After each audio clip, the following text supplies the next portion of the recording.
Welcome to the Unraveling Shaltazar podcast.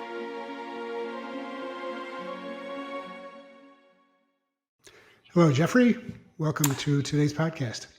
Hi, Mark. How are you? It's great to be back here doing another Unraveling Shaltazar episode. It is, yeah. I'm excited. We are a T-minus about 1 week from the Christmas holiday. And so for this week, it seemed appropriate to pick the message, changing the paradigm for giving and receiving, which is one we've talked about before, just you and I together personally, but it's timely, and I thought that's one we could kind of delve into today. This is one of the very old Shaltazar messages going back to 2015, and probably one of the longest. Also, I printed it out, and I think I've got 4 or 5 pages here of message. And so, I guess before we get started, I wanted to explain a little bit of the motivation behind why I wanted to talk about this message. And there's a part of it in particular that I kind of wanted to get your help with understanding. But I've noticed that the energy around this holiday season, at least for me, has felt different. And this message talks a lot about, the idea of giving and receiving, and how perhaps we've sort of gotten into a more ego-based, materialistic approach to the holidays.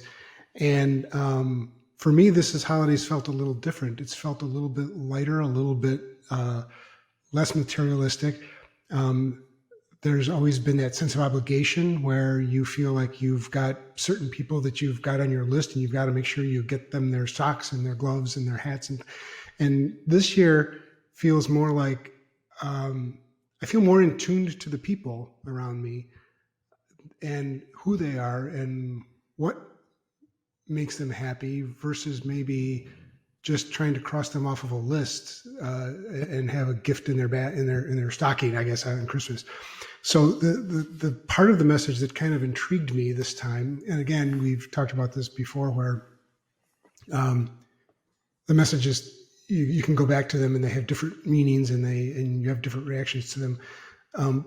This phrase in here that said, "We say to you, we are coming into the season that is often known in various faiths, religions, and different parts of the world as the season of giving, where everyone hustles and bustles and buys presents to give to others.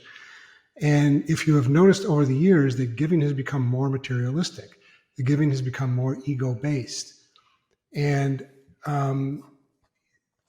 the theme of this message, I guess, is the idea that they're saying that learn to receive before you learn to give. And my question is, what is your interpretation of what does that mean? What are they suggesting we do? Yeah, beautiful question. And thanks for choosing that. I think we've suggested to the listeners before that when you choose a message, I listen to it so that I'm somewhat prepared, but I never know what parts of it you're going to ask for clarification on or question or whatever. And you're right, that was one of the long ones, and that was a live channeling. I used to do those on occasion. A lot of the channelings that I had were very much journal based, and so this one was a live channeling, and so it tended to be a bit longer. And having gone back and listened to it, it's interesting. I know it was one of the older ones, but what they were saying at the beginning was extremely timely for today, and so because they talked about this change that was coming over the planet, and I didn't realize, I guess, how the messages of Shaltazar were so predicting what we were going to be going through. So thank you for that opportunity to listen to an older one. Of course, the ego comes up and say, "Oh, the sound quality wasn't very good," and all of that. But I do appreciate that opportunity to listen to some of the older ones, because I kind of get more into the new ones and forget about the older ones, but it was very, very timely. The interesting part about that one is that they talked about the giving continuum, and they said that because we live in the planet of the polarities of the duality, that everything is a continuum. And they said that giving and receiving is a continuum. And of course, then they say, we hear your puzzlement and all of this. And because you can hear mine now. Yeah, well, because they tend to see that it is opposites. And it's kind of interesting, but I think what they're saying is that in order to give, you need to receive. That one of the important premises that they keep repeating is you cannot give to others what you do not have yourself. Right. At one point they talk about, giving all these presents and then opening the credit card bill when it comes in early January. and so some people do give the material things without having the monetary resources to give it. And then there seems to be some suffering. But what they're saying is that they're looking at giving and receiving more as an energy. They make the distinction from the physical giving to more of a emotional and mental giving. And they really, when they're talking about giving, they're really talking about the energy behind the giving. So, and it's interesting that you've noticed that the pressure to get the socks and the gloves and the sweater, when that's off, then it can really allow you to focus more on the energy of what you're giving. And I really think that COVID has done us a favor. I know we've talked about that. You wrote a beautiful article around Thanksgiving about thank you, COVID, for everything that you've given us. And I think they've given us an opportunity to relook at the season of giving and to realize that the material giving is not giving us that sense of satisfaction either for the giver or the receiver, because my daughter got me for Hanukkah another scarf, and I sort of put it up in the cupboard with the other 2 or 3 scarves that she's already given me, and my wife says, you don't really wear scarves, do you? And it's like, no. How come my daughter doesn't get that? But certainly the gratitude that I had for her to make that effort and buy me something was felt. And so I really believe that Shaltazar is asking us to look at giving and receiving more from the emotional perspective.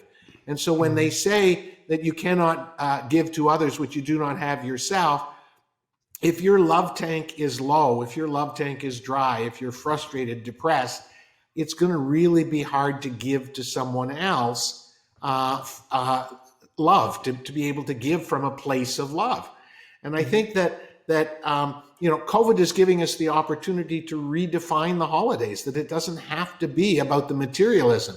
Now, I do feel sorry for all of the stores and the retail establishments, because they were quite content to allow this holiday to be about material giving.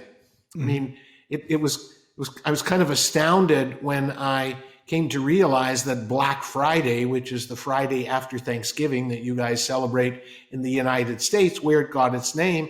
And my understanding is that's the day that retailers go into the black. So for close to 11 months of the year, they are operating in the red. They are operating at a loss, counting on this spurt of materialistic buying from your Thanksgiving to Christmas to put them in the black. Now, I think there's something wrong with that system. I think there's something wrong with the system. So when Shaltazar is talking about the giving and receiving, I think it's really, really important to take away the materialistic giving and talk more about the energetic giving. And that's when they say that giving should be, they end by saying that giving should be a 365-day a year exercise experience. And I think we have to get away from it. It's a difficult year to do that because of COVID, but something's got to give. Something's got to give that giving, interesting. We have to get away from the giving being materialistic, because in most cases, what people want is the love, the support, the empathy, the compassion. And, the scarf and the pair of gloves and the sweater give you a little bit of instant gratification. And so I think that's what they're really trying to tell us. To me, I always like to go back to the oxygen mask in the airplane example, that they tell you that you need to put your mask on before you put the mask of the oxygen mask for a child. And that's because if you are deprived of oxygen, you won't be focusing enough to be able to take care of your child. And that's what this is all about. This is really about encouraging us to receive. Now, another interesting part of that message is they're basically telling us that we don't know how to receive. And that one caught me off guard, and it's like, oh, what did I say? did I misinterpret that? Did I misinterpret that?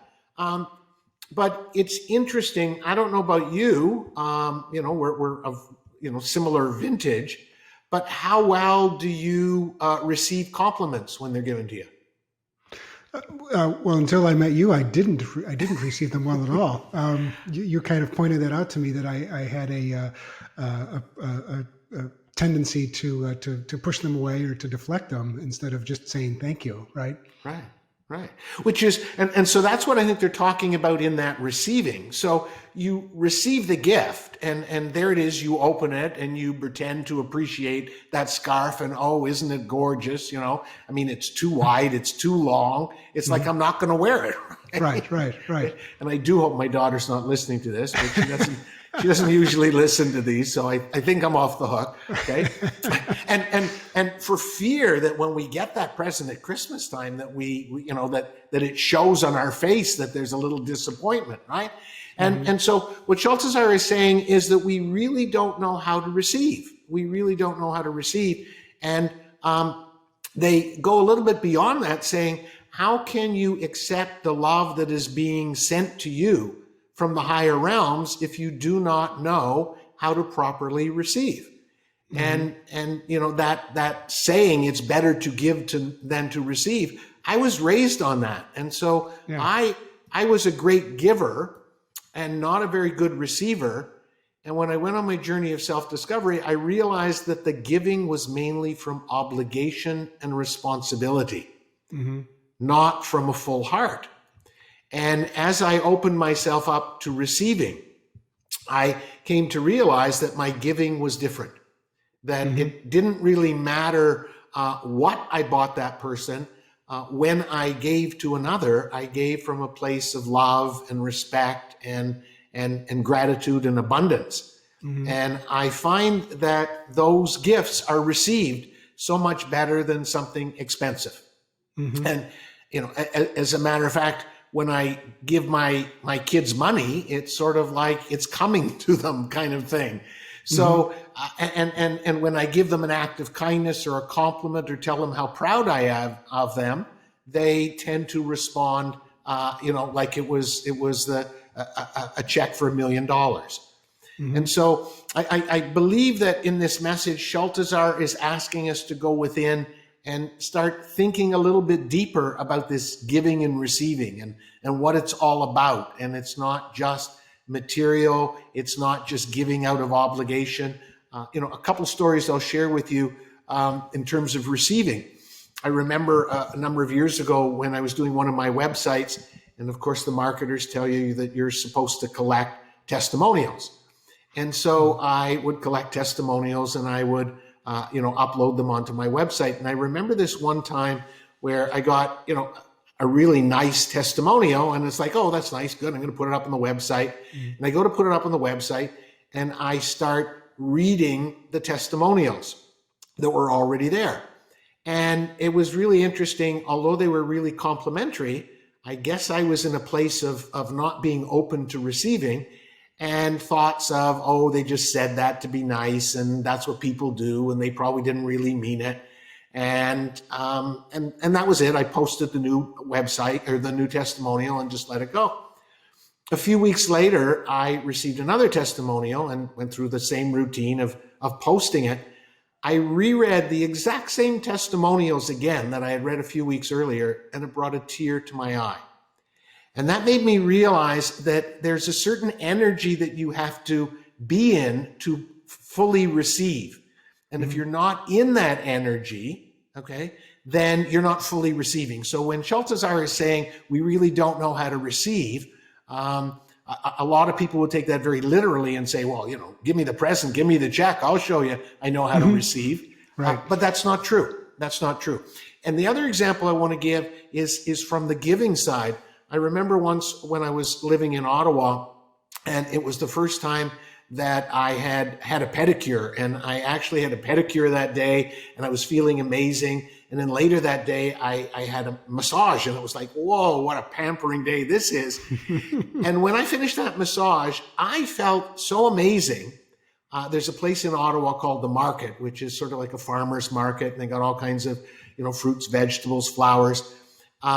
After my massage, I went right down to the market, bought flowers for my wife, bought flowers for my mother, and I rarely give flowers to my mother because at that age and stage I was grown up, and I hand delivered both of them. And I realized after that the reason I was drawn to that act of kindness to buying flowers was not out of obligation, because I had many times bought flowers for my wife on anniversaries and birthdays, and that tended to be more out of you're supposed to do it.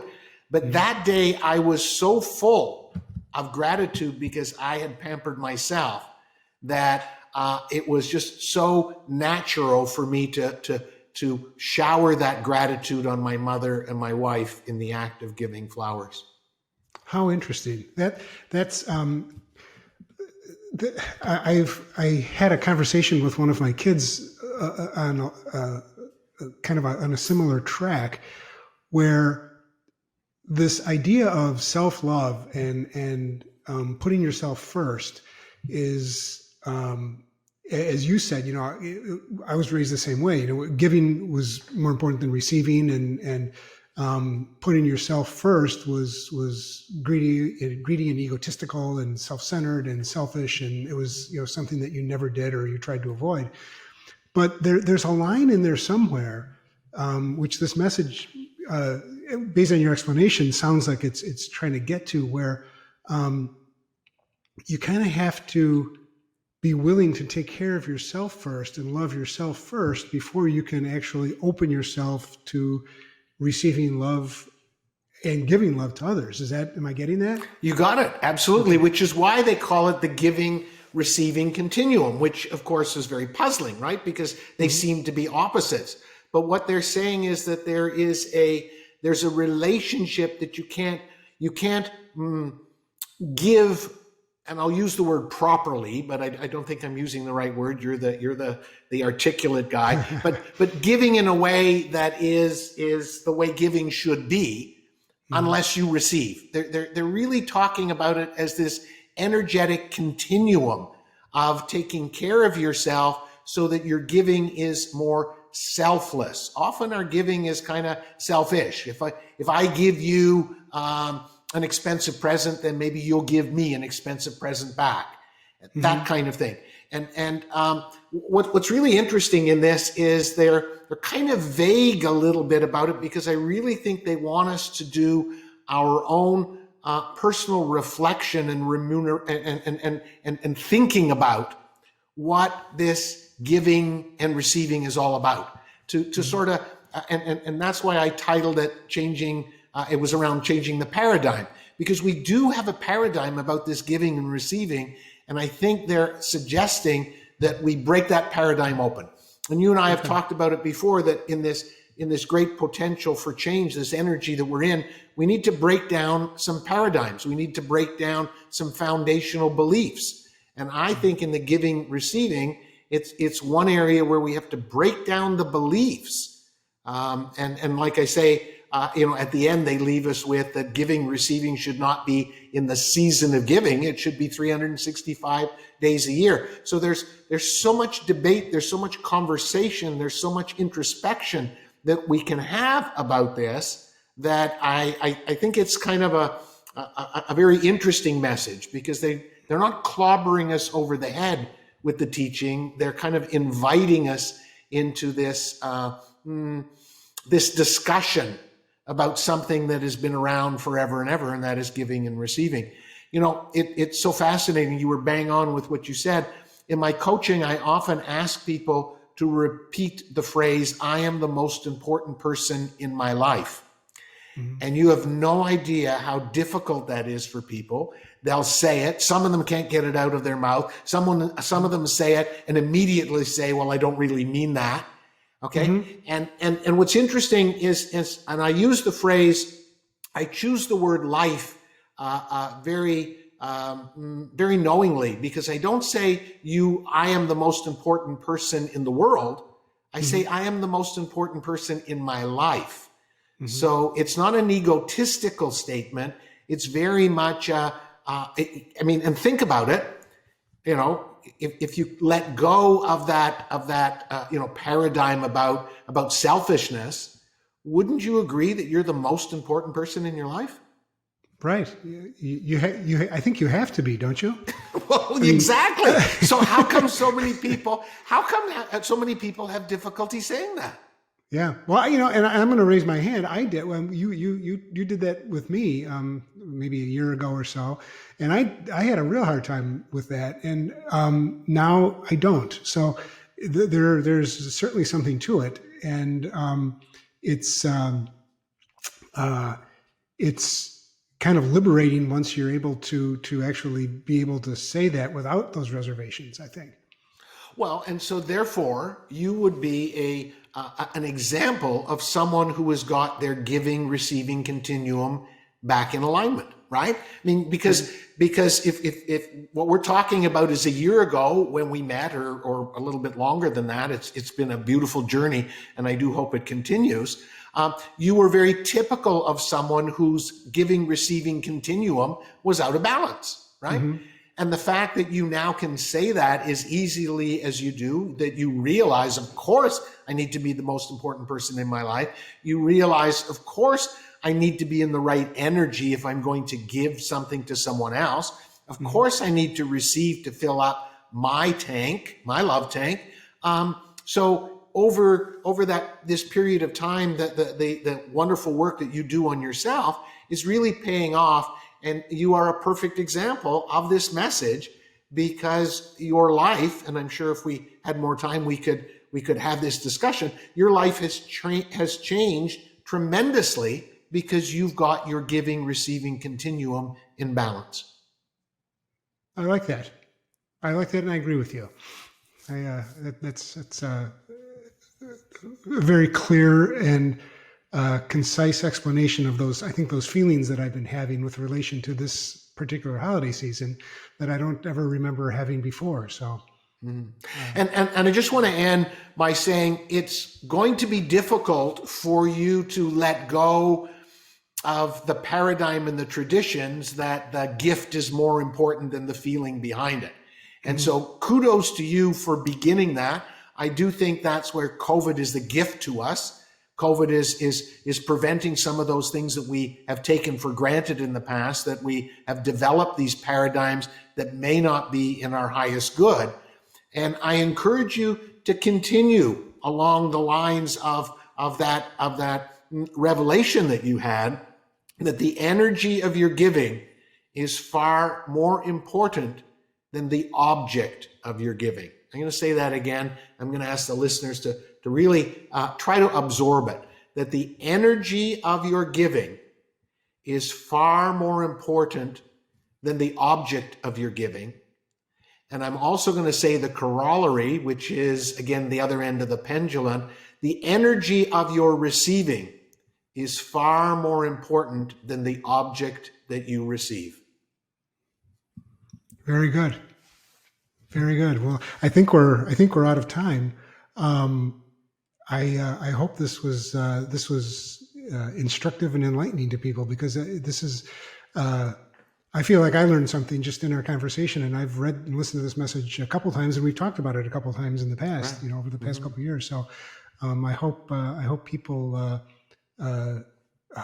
the listeners got something out of it, and maybe it's allowing them to kind of shift their own paradigm with respect to the giving and receiving that the season is known for, in their lives going forward. So thank you, Jeffrey. Yeah, and thank you, because just as you got another layer of the learning, so did I.